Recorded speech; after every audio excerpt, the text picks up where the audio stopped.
네, 차와 이야기가 있는 오전의 국악 콘서트 다담, 여성국악 신라악단 다스림의 부드럽고 세련된 연주로 그 문을 활짝 열었습니다. 여러분 안녕하세요. 다담지기 이유경입니다.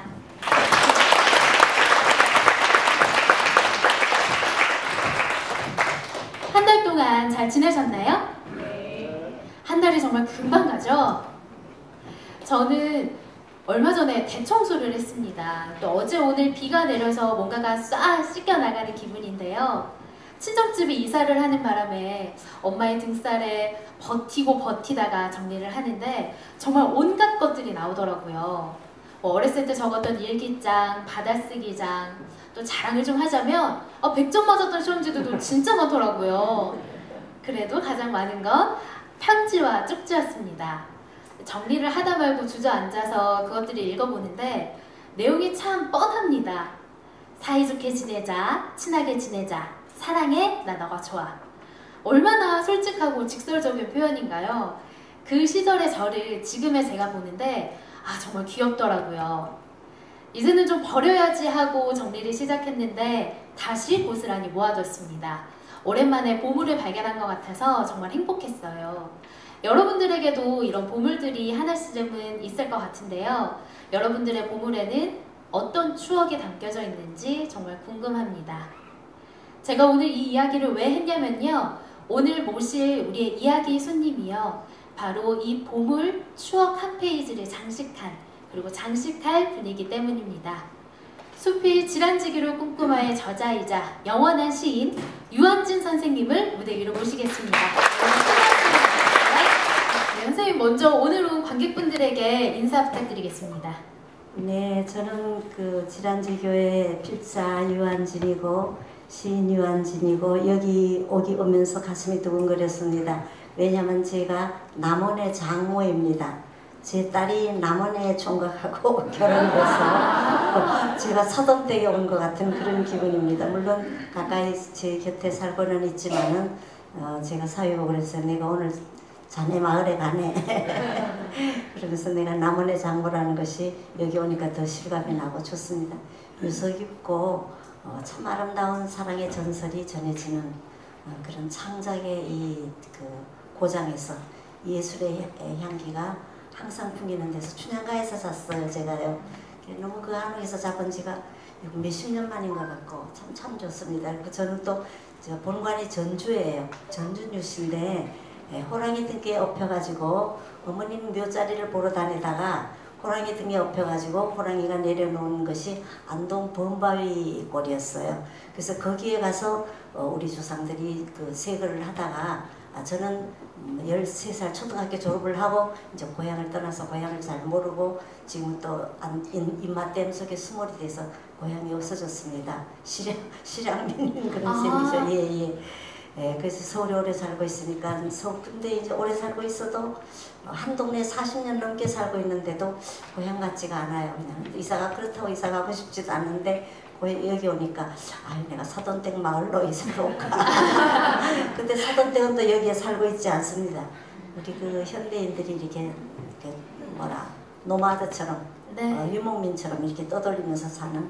그런데 여기 계신 분들 참 행복하신 줄 아세요. 여기 아침에 산책을 성당에 들러서 잠깐 묵상을 하고 여기 그 강가에 산책을 하는데 강물이 너무 깊고 좋아요. 비가 오고 너무너무 아름다워. 그래서 건물들이 나직나직해서 마음이 너그럽게 탁 트이고 좀 이렇게 꽉 막는 게 없어요. 서울에서는. 여기 전주에서 여기 오시는데도 한 시간이면 된다면서요. 네. 우리는 1시간 거리가 없어요. 보통 아침 출근 1시간 반, 퇴근 1시간 반, 네. 3시간 내지 4시간을 길에서 하루에 보냅니다. 그러니까 사는 게 아닌 것 같아요. 여기 아까 복효근 시인이 오셨는데 저는 복효근 시인이 사람도 좋지만은 시도 참 좋아합니다. 음식점에서 이렇게 그 음식을 담아가지고 배달하는데 쟁반을 이렇게 놓잖아요. 그래서 쟁반탑 해가지고서는 참 좋은 시를 썼어요. 우리 서민들이 그 음식을 배달하고 또 맛있는 음식을 받아 먹고 음식점을 하고 하는 그게 우리 인생에서 참 중요한 거잖아요. 세상에 먹는 것보다가 더 중요한 게 우리가 어디 있습니까? 먹지 않으면 우리가 못하잖아요. 참 내가 다시 태어나면 음식점을 할까, 좀 요리사가 될까, 뭐 그런 생각도 해봤는데 그 아름다운 시인이 다 다녀갔습니다. 저 같은 사람 좋아하지 마시고 우리 복효근 시인 좋아하세요. 아, 선생님 이야기를 듣는데 남원에 대한 애정이 참 묻어나오죠. 너무 와보니까 너무 더 좋아요. 예. 네. 아, 그 전에도 와보신 적이 있나요? 전에는 진화만 갔어요. 아. 구례에 왔다가 네. 남원에 추어탕 한번 먹자 하면서 그렇게 갔는데 그것이 수십 년 전이었어요. 예. 아, 근데 어쩜 이렇게 이야기도 잘 해주시는지 수필집의 한 편을 읽고 있는 것 같았어요, 선생님. 아이, 저 같은 할머니를 불러주셔서 너무 감사하고. 아니, 선생님 요즘은 어떻게 지내고 계세요? 지금은 뭐 이렇게 이제 특강 같은데 이제 다니는데 이제 서울 수도권이 많잖아요. 유색문화센터도 많고 또 문학이 사춘기 때는 우리가 다 문학 청소년이었잖아요. 그러다가 이제 또 나이가 들면은 한 50대 이후가 되면 다 그걸 해보고 싶어해요. 은퇴하시고 난 분들이 다 해보고 싶어해요.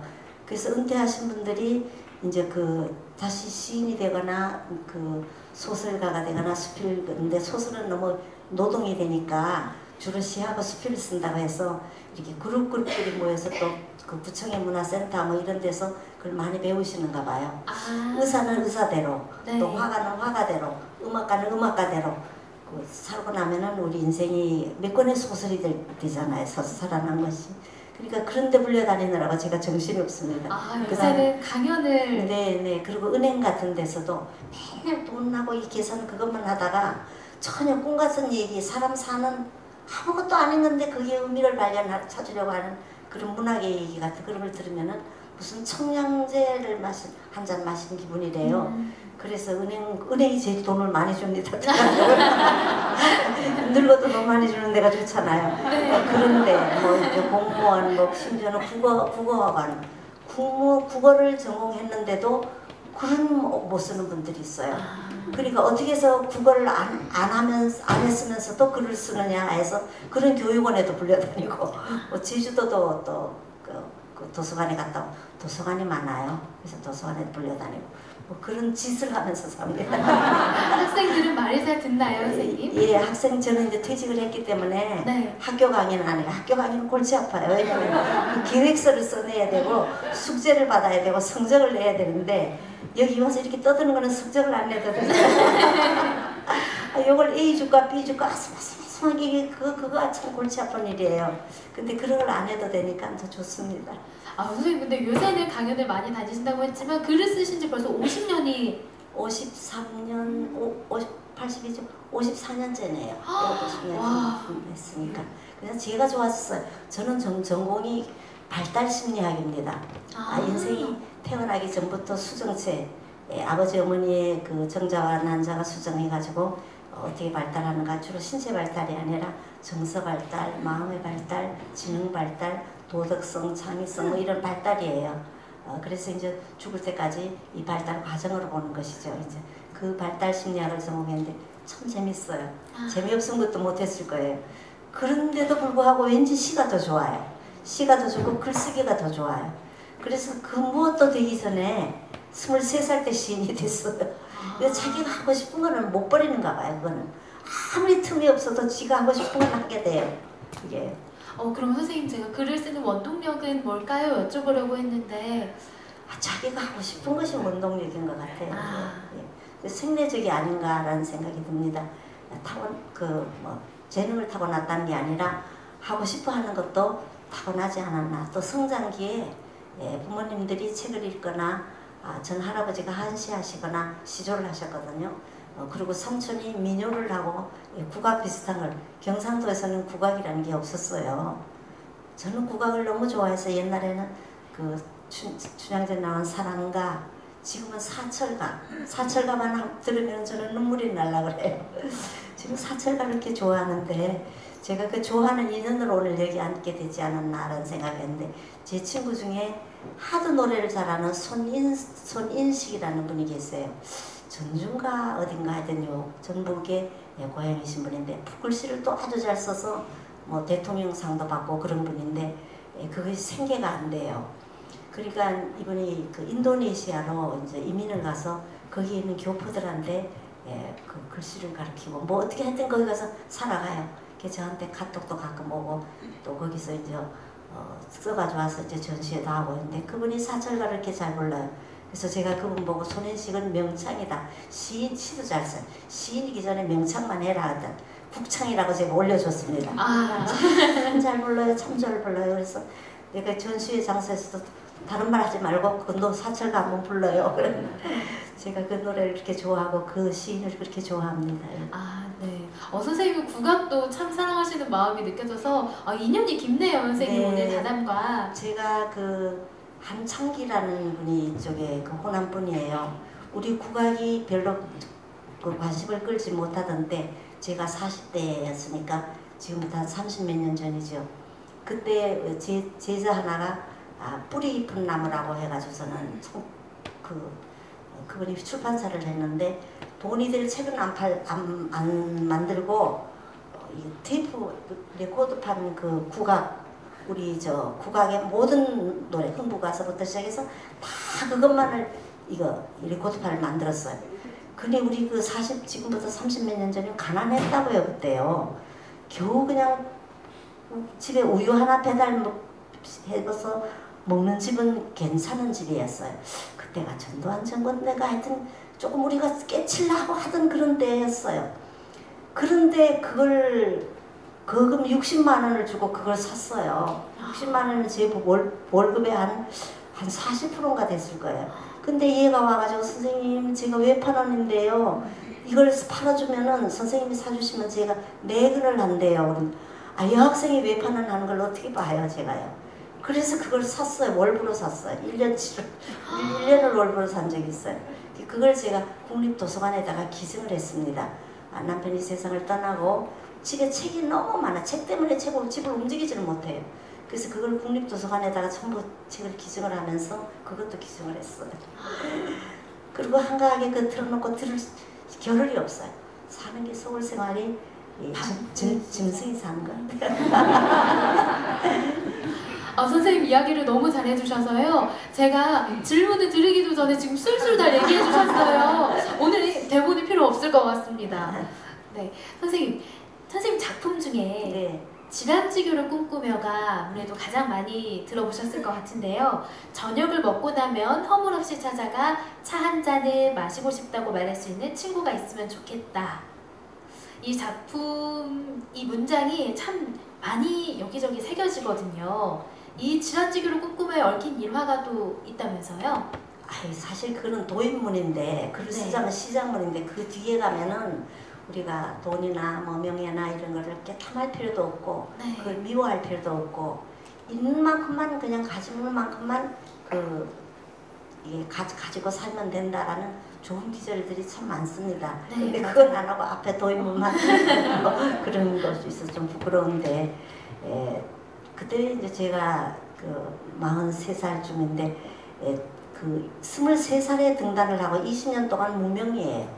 문화예술 여기 음악 국악하시는 분들도 그렇고 글 쓰는 분들도 그렇고 그림 하는 분들도 그렇고 초년에는 다 무명 시절입니다. 그런데 잡지는 없고 잡지는 현대문학하고 문학사상하고 두 밖에 없는데 청탁이 안 와요. 제가 청탁이 안 온다. 근데 서울대 애들은 데모를 얼마나 그냥 목숨 걸어놓고 데모를 하니까 아침에 한 8시면 학교에 가 있어야 돼요. 혹시 애들이 다칠까 싶어서. 그리고 저녁 한 10시쯤에나 집에 와요. 근데 그날은 어떻게 데모가 없었는지 저녁에 좀 한 9시쯤인가 집에 와서 막 허둥지둥 이제 저녁을 하는 거예요. 애들은 학교에서 와가지고 밥도 굶고 이제 뭐 TV 보고 앉았는데 저녁을 하는데 이제 전화가 오기를 내일 아침까지 15매짜리를 빨리 써가지고 갖다 주라고 그래요. 그게 문학사상이었어요. 아우 세상에 그런 잡지에서 오는 기회는 평생에 한 번인가 있을까 말까 하는 기회인데 너무 좋아가지고 쓴다고 했는데 하룻밤 사이에 써야 하잖아요. 그래서 저녁 10시까지 막 밥을 해가지고서는 온 식구들 빨리빨리 먹이라 하고서 설거지를 막 후닥닥 후닥닥 하고서는 그 다음에 그때부터 이제 12시 되고 나면은 식구들이 이제 자니까 그때서부터가 이제 제 시간이에요. 저는 통행금지 없어진 것이 아주 지금도 싫습니다. 왜냐하면 통행금지가 있어야 세상이 고요하다고. 그때 이제 글이 나온다. 내 시간이니까요. 그래가지고 그때서부터 한 5시나 6시까지 썼을 거예요. 그걸 꼬박 들고 앉아가지고. 내가 이거 잘 써야 다음에 또 청탁이 오지. 이거 죽을 수가 매수만 채워내면은 다음에 청탁이 안 오잖아요. 그러니까 그냥 거기다가 목숨을 걸고 쓴 것 같아요. 그런데 그 글이 지금까지도 팔리고 있어요. 35년 동안 팔리는 책은 글은 그거밖에 없어요. 우리나라에 35년 팔리는 글이 없습니다. 이거는 제가 맹세코 제가 알기에는 없어요. 근데 이게 지금도 팔리고 있어요. 이 출판사가 시한 출판사인데 저는 가난하고 시시한 출판사에다가 그쪽에서 달라고 하면 줘요. 제가 큰 출판사 뭐 더 부자 되라고 제가 밥 한 술 못 해봐야 뭐 그렇잖아요. 그러니까 나를 아쉬워하는 데 가가지고 도와주는 것이 진정한 이 수군 정신이고 네. 그리고 또 그 사람도 도와주는 것이니 우리가 돈 몇 푼 도와주는 것도 좋지만은 그것도 도와주는 게 아닌가. 미소 한번 지워주는 것도 큰 불교로만 보시고 천주교로 보면은 하나님의 자비를 베푸는 것이 아닌가라는 생각. 아침에도 저 성당 잠깐 다녀왔습니다만. 그래서 이 책의 운명이 이름 없는 출판사로만 이렇게 왔다 갔다 계속 하는데 하여튼 명맥을 이어가면서 글씨 저기 남도에 서예와 그림이 정말 유명한 예향이지만은 병풍하시는 분들이 그 병풍 열복 써가지고 전시회도 하고 족자도 하고 뭐 하여튼 그렇게 많이 되고 교과서에 실리고 초등학교 이렇게 우리 앵커 같은 예쁜 미인이 선생님 때문에 내 아들이 너무너무 고생을 해요. 그래서 제가 왜요? 그랬더니 그 선생님 질환지교를 외우느라고 너무너무 힘들어요. 지금부터 잘 외우는데 그래. 그래서 혹시 자제분이 몇 살이에요? 그랬더니 초등학교 5학년이에요. 그래서 5학년짜리가 내가 43살에 쓴 글을 어떻게 외우냐고 그랬더니 선생님이 강제로 외우게 한대요. 선생님이 강제로. 교과서에 실려있는 글이니까요. 초등학교 교과서는 안 실렸는데 중고등학교 교과서에는 실렸는데 또 이제 우리 학교에 아이들이 재수를 해가지고 서울대학에 들어온 애들이 있어요. 근데 걔들이 뭐라 하냐면 재수학원에서 아침에 가면은 아침에 공부를 시작하기 전에 묵상을 한대요. 네. 묵상을 하는데 이 질환주교를 들려준대요. 마이크에서 그 학원이요. 서울에는 대성학원이나 종로학원 같은 재수학원이요. 대학같이 커요. 돈을 많이 벌어서 커요. 거기에 온 학생들 재수한 애들이 재수 3수한 애들이 눈을 감고 앉았으면은 이 질환주교가 마이크에 나온대요. 그래서 그걸 천천히 예쁘게 읽는 걸 듣고 그러고서 마음을 새롭게 해가지고 그날 하루를 시작하는데 자기가 1년간 거기서 재수했는데 선생님 질환주교 덕분에 제가 서울대학에 합격했습니다. 재수 합격했습니다. 그래서 제가 그 아이를 TA로 썼어요. 근데 그 다음번에 TA가 이제 장학금 조금 받고 선생님 조교. 조교인데 개인 조교예요. 시험지 채점도 해주고 책상 정리도 좀 하고 그래요. 근데 그런 알고 봤더니 그런 애들이 너무 많더라고. 제가 그 애들을 다 TA를 쓸 수는 없잖아요. 그런 일도 있었습니다. 예. 근데 하룻밤 사이에 이런 글을 쓰시다니 정말 대단한 것 같아요. 그죠? 그럼 선생님 이 글이 쓰실 때 이렇게 35년 동안 사랑을 받겠구나 아셨어요? 그렇지도 않고 어떻게든지 잘 써서 잘 쓰기 위해서 기도도 드리고 그리고 뭐 명문이 되게 해달라는 그런 거는 없고 하여튼 읽는 사람에게 좀 도움되게 해줬으면 좋겠고 그때가 내가 43살이었으니까 43년이 내 인생의 43년이 거기에 녹아드는 거예요. 그 한 편의 글을 쓸 때는 그 사람의 과거가 전부 다 그게 녹아들어서 해요. 그림 그리는 사람도 그 순간 한 몇 시간 그린다고 해서 그려지는 게 아니라 그 인생 전체가 그게 투입되는 거고 작곡하는 분들도 그렇고 창하시는 분들도 그럴 거라고 생각을 해요. 우리가 뭘 만들 때 어머니가 음식을 할 때 잠깐 주물럭주물럭 한 20-30분 해도 음식이 너무 맛있잖아요. 근데 그 어머니의 손에 어머니의 인생이 그게 다 녹아들어가지고 주물럭주물럭 해도 맛있는 것이지 그 20분 동안에는 안 되는 거예요. 그래서 그 사람과의 만남에 우리가 얘기를 해보면은 그 사람에 대한 뭐를 좀 되게 감이 잡히는 게 있잖아요. 이 사람 참 선량한 사람이구나. 고생을 참 많이 한 사람이구나. 그 다음에 참 안쓰럽다. 이런 느낌이 오는 것이 그 사람 인생 전체가 오는 것이기 때문에 그런 게 아닌가라는 생각이 듭니다. 이렇게 늙어가면서 깨닫기만 해요. 실천하는 건 없고 나이가 드니까 정말 이렇게 깨달아서 좀 누구한테나 좀 따뜻하게 하고 좀 위로가 되는 삶을 살았으면 좋겠는데 그렇게 잘 안 돼요. 그래도 지금 43년을 얘기하셨는데 정말 좋은 작품이 나오기까지 선생님도 아까 무명 시절도 얘기하셨고 우여곡절을 겪으셨을 것 같아요. 예, 예. 근데 처음 등단하신 계기가 박목월 시인이라고 제가 들었거든요. 네, 그 목을 제가 중학교 2학년 때, 좀 얘기가 길어진 중학교 2학년 때 시골에서 그 도시 대전으로 나와가지고 이제 들어가기는 잘 들어갔어요. 대전 요중을 들어갔는데 제가 이제 사투리도 쓰고 안동 사투리는 심하지는 않지만 하여튼 사투리 억양이 조금 달라요. 그리고 할아버지는 갓 쓰고 다니고 어머니는 쪽진 머리고 그러니까 뭐 촌대가 줄줄 흐르는 것이죠. 그러니까 뭐 가난하고 그때 이제 변호사 딸도 있고 무슨 양조장 딸도 있고 뭐 국회의원 소실의 딸도 있고 얼마나 세련된 많았습니까. 선생님 정말 옛날 시절이네요. 소실의 딸 오랜만에 들어봅니다. 그때는 이제 내가 점잖게 얘기해서 국회의원 소실의 딸이라고 하지만은 그때는 국회의원 첩생의 딸 이렇게 얘기했어요. 그게 이제 있고 있어요. 근데 거기에서 이제 조그맣게 끼어가지고 하니까 뭐 공부도 못하고 첫째 못한 것이 수학하고 음악 이걸 제일 못해요. 기초가 없어. 이게 악보를 안 배웠으니까 시골에서 없어요. 6.25 전쟁 때 학교도 바닥에 앉아가지고 뭐 선생이 그냥 선생도 없어서 그렇다니까.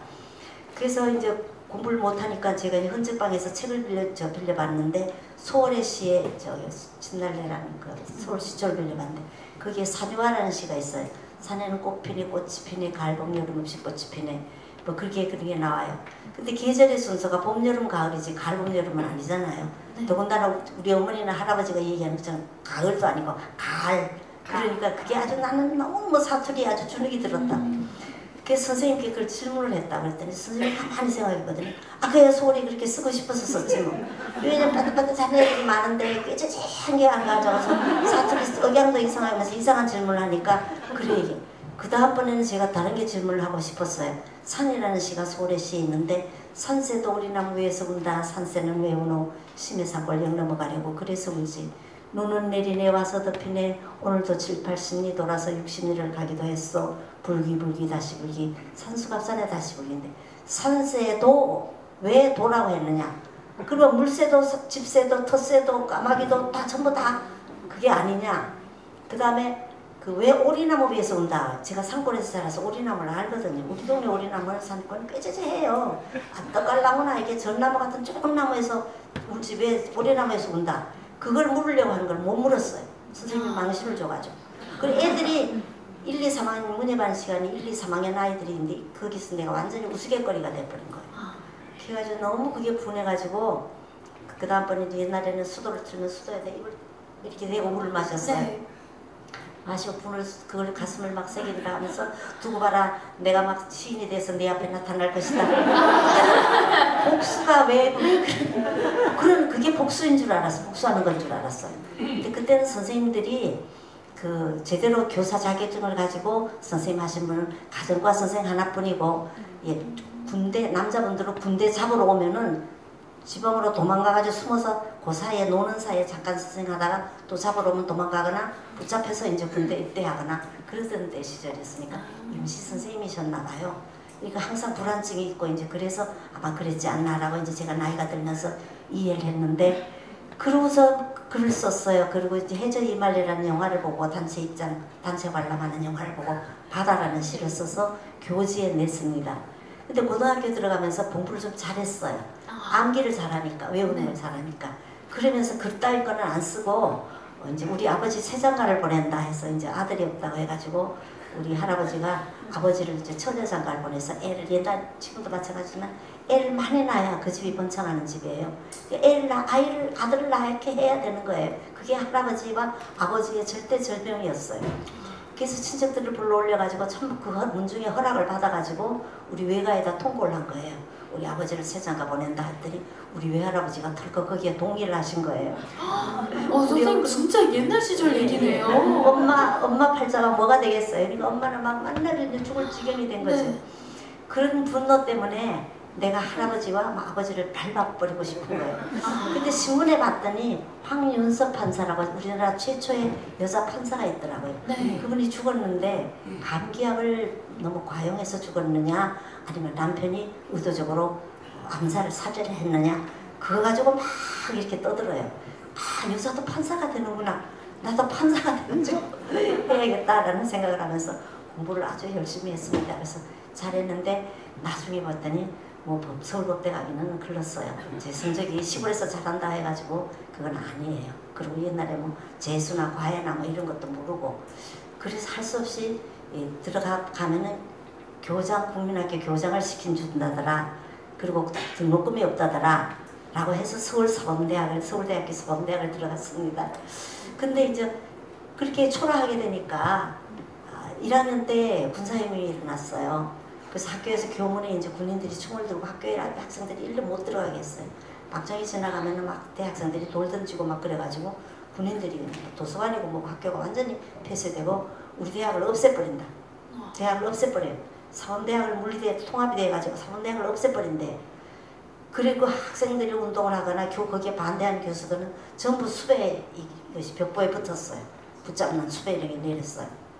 그때 이제 자취방에서 자취를 하면서 연탄불이 꺼지면 이제 굶고 그러죠. 그리고 저녁 때가 되면은 가정교사 학생이 하학을 해야 내가 가서 가르치니까 거기 가서 이제 가정교사를 하고 하는데 하루 종일 할 일이 없잖아요. 일기를 쓰는데 내가 옛날에 뭘 한다고 그랬지? 하다가 그 생각이 난 거예요. 그 시일이 된다고 그랬는데 해서 그 가정교사 월급 받아가지고 청계천에 헌책방이 쫙 있는데 가봤더니 현대문학이 나오더라고요. 이렇게 봤더니 거기에 박목월이라는 이름이 나왔어요. 고등학교 때 선생님이 자꾸 그 100일장에 나가라는 거예요. 그래서 난 판사 되려고 하는데 안 간다고 그랬더니 나갔다 오라는 거예요. 앞 떨어져 좋으니까 나갔다 오라는 거예요. 갔는데 이제 박목월 선생님이 심사를 했어요. 근데 제가 뭐 하기 싫어서 했으니까 붙을 리가 있겠습니까? 그런데 이분이 심사평을 하면서 계속 내가 쓴 시구절을 가지고 얘기를 해요. 그래서 저는 그걸 칭찬으로 받아들였어요. 그래가지고 박목월을 굉장히 좋아했다고. 그래 그 생각이 나가지고 대학 1학년 때 박목월 선생님인데다 봤더니 한양대 교수가 돼 있더라고요. 그래서 편지를 썼어요. 내가 이런 기억하시느냐고. 기억할 리가 없죠. 그때 이제 나는 나 혼자의 생각에 갇혀 있으니까 길게 편지를 글씨 예쁘게 써서 보내고 나서 잊어버렸는데 어느 날 가정교사 갔다 왔더니 툇마루에 미엽서가 한 장 왔는데 육은 시장 노트 가지고 놀러 오기. 난 시장 노트가 뭔지도 몰랐어요. 그래서 새로 노트를 써다가 막 일기장에 시 같은 걸 쓴 걸 갖다가 베껴가지고 그걸 가지고 한양대학을 물어 찾아갔어요. 근데 이제 방에 불이 켜 있는 걸 봤는데 문을 놓고 할 용기가 안 나는 거예요. 가만히 그냥 무작정 복도에 서 있었더니 선생님이 벌떡 나오시더니 키가 크고 이게 좀 살이 쪄가지고 이제 퉁퉁하면서 머리를 이제 스포츠 컬러로 깎았어요. 스포츠로 이렇게 깎았는데 벚꽃 보고 지나가시더라고. 그래서 가는 거 부르지도 못하고 그냥 가만히 있었어요. 그랬더니 한참 있다 돌아오시더니 자네가 유군가 자네가 유군인가 그러더라고요. 네 그랬더니 가자 그러더라고. 데리고 가서 이제 종로 그 화신백화점 뒤에 가면 이문설렁탕이라고 아주 유명한 설렁탕이죠. 그걸로 데려가셨어요. 전철을 타고 그때는 전차에 타고 갔는데 그때 거기서 이제 테이블이 이렇게 무지박지하게 요즘 같으면 저 테이블도 가깝고 이런데 이렇게 갔는데 설렁탕 두 그릇 시켜서 선생님 저기 앉고 나는 여기 앉아서 먹는데 소금 그릇을 딱 갖다가 치고 나서 당신 옆에다 쫙 끼고 나한테 안 밀어줬어. 내가 일어서서 가져오지도 못하고 옆 테이블에 있는 거 가져오지도 못하고 그냥 맨설렁탕을 그걸 막 대답을 질문하는데 아버지 뭐하노 뭐니 저 자취하나 데모도 하나 뭐 이러고 묻는데 뭐 대답을 어떻게 하는지 모르면서 하여튼 이게 설렁탕을 먹었겠습니까? 막 땀 뻘뻘 흘리면서 그래서 그때가 5월인가 6월인가였어요. 찔레 뽑힐 때 그걸 보고 선생님이 저는 숙맥은 바보예요. 경상도서는 숙맥을 바보라고 그래요. 바보를 숙맥이라 저는 숙맥이니 신은 곧잘 쓰겠다. 왜냐면 시골 애들 서울 와서 되바라진 애들이 많은데 저렇게 어리석은 거 보니까 신을 무직하게 잘 쓰겠다. 그 후에 선생님 댁에 원고 가지고 오라 그러면 가면은 선생님 그 부인 사모님 보고 뭐라 하냐면 왔대 저기 맨설렁탕 먹은 숙맥 왔대. 그래서 저를 좋게 봐주셔가지고 저를 추천을 해주셨습니다. 이렇게 얘기를 듣는데요. 저 소설 한 편을 읽은 것 같아요, 선생님. 어쩜 이렇게 이야기를 재미나게 잘해주시는지. 망신준 선생님 은사 그분하고 박목월 선생님 이 두 분이 저를 시인으로 만든 것 같아요. 우리가 망신당하면은요 고맙다고 생각을 하면 돼. 네. 저희도 그 선생님께 갑자기 감사하는 마음이 드네요. 이제 선생님 이야기를 듣고 좀 마음도 편안해지고 즐거운 시간이었는데요. 이 기세를 몰아서요, 선생님. 이제 음악을 잠깐 듣고 오는 시간을 가져보도록 하겠습니다. 이번에는 여성국악 실내악단 다스림이 선보이는 천년 만세에 의한 실내악 듣고 오겠습니다. 여러분 큰 박수 보내주세요.